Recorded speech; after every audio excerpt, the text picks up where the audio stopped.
Welcome to the Defense and Aerospace Report. I'm Vago Muradian at the Surface Navy Association's 2017 Annual Conference and Trade Show, the 29th gathering of this great organization. Our coverage here is sponsored by Raytheon, and we have with us John Perry, who is the Director of Business Development for Weapons at BAE Systems. John, thanks for joining us. You're very welcome. Thank you, Vargo, for the invite. So let's talk about a little bit, we're going and talking to the companies about what they've got new, what they're unveiling here at this show. Obviously, the entire Surface Navy leadership is here, including the senior Navy leadership as well.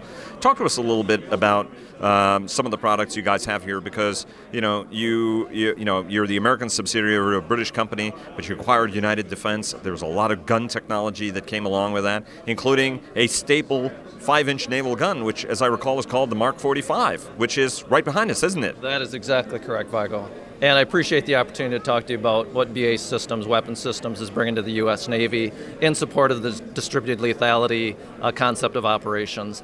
As you know, Mark 45 is very prolific throughout the U.S. Navy fleet and 11 other allied nation fleets as well. It is the lightest, most compact Navy gun of its caliber, and what we're highlighting today is a new automated handling system. So it completely automates the process of loading the gun, moving ammunition from storage into the gun, and from that point it's completely hands-off. So no longer do you have sailors down below moving ammunition around, so you've increased your proficiency, your rate of fire, and the safety of the sailors.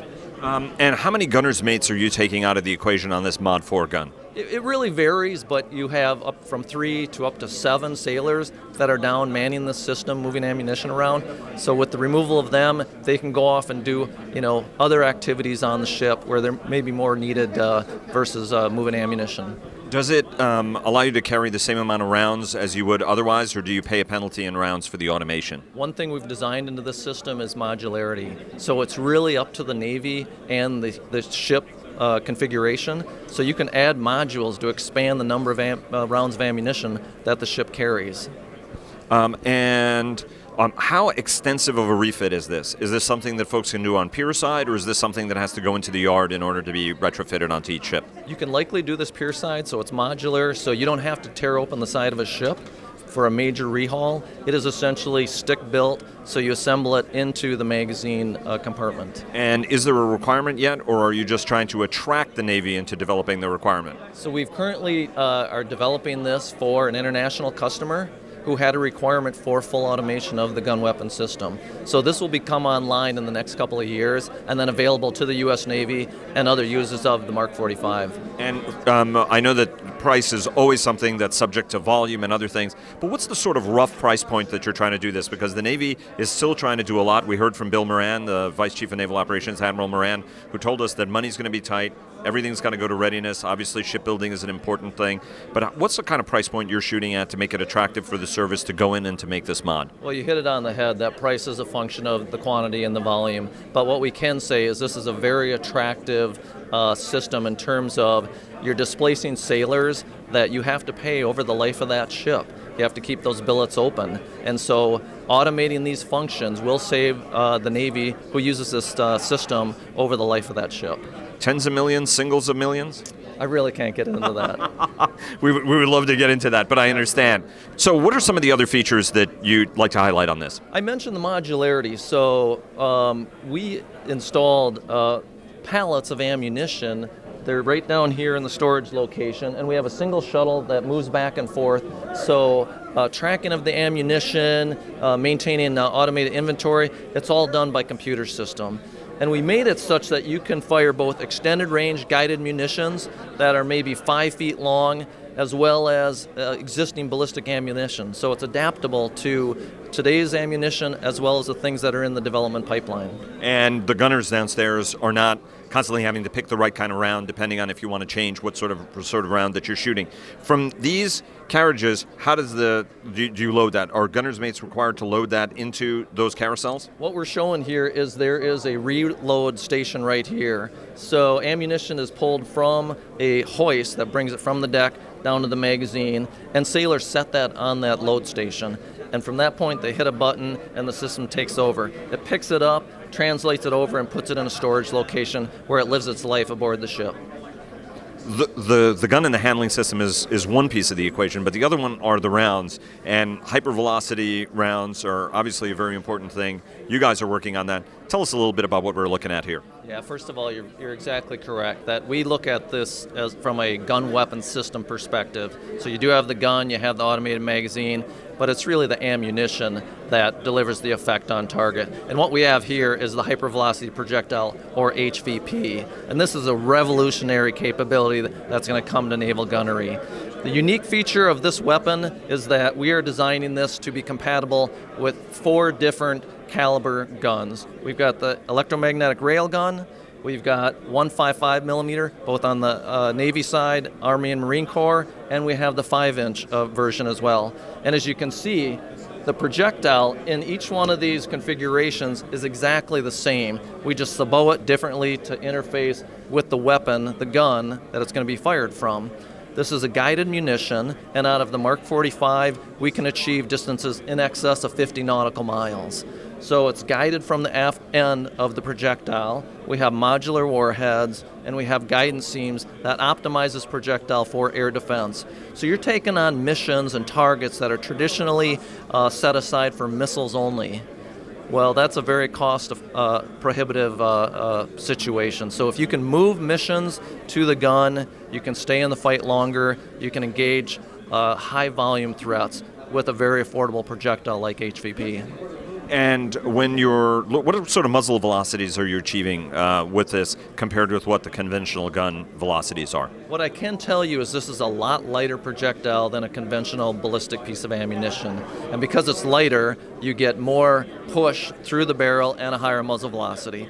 So you get longer ranges, you get higher intercept velocities for air targets, and you get much higher maneuverability, which is necessary for very aggressive air targets. And is it a 2 times or 1.5 times, or is that something that you can't necessarily tell me? I can't really get into that, but I can say ballistic ammunition really is not effective against maneuvering air targets, or moving surface targets for that matter. So you need to have the guidance in the projectile to intercept those targets. And you guys are the maker, you know, when you said 155 for naval applications, obviously 155 is a ground caliber, but that was also adopted for the Zumwalt class. And so what is the price point of these bullets that you guys are looking at? Because obviously that's an issue for the Navy, which has terminated the current bullet contract. Yeah. I'll tell you, one of the objectives of this program is low cost. So we look at it on a per kill basis. You might have to fire 1 or 2 of these or a salvo of rounds to achieve an effect on target.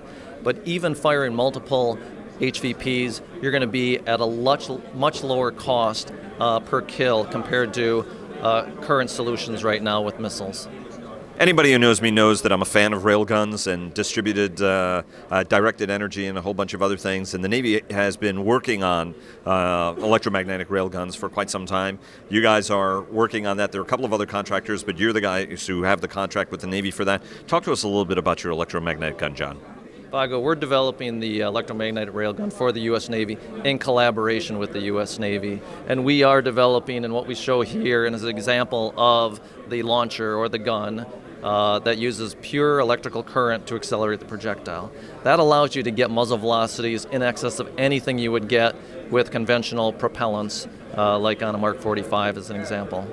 And one of the big questions about this of all railguns is durability, right? Liners and things like that, because I mean there's enormous amounts of heat, there's enormous amounts of power that goes through this.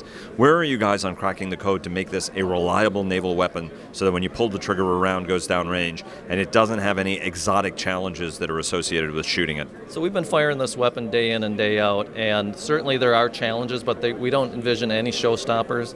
There are things that we're addressing, but we're finding progress in all areas across the subsystems related to the electromagnetic railgun. How long do you think before this is going to be fielded? What's the Navy's plan for fielding of the weapon, at least even as a test article to get it out into the fleet? Yeah, so we've been testing prototype railguns at Dahlgren for a number of years, and we'll continue to work and support their program plans.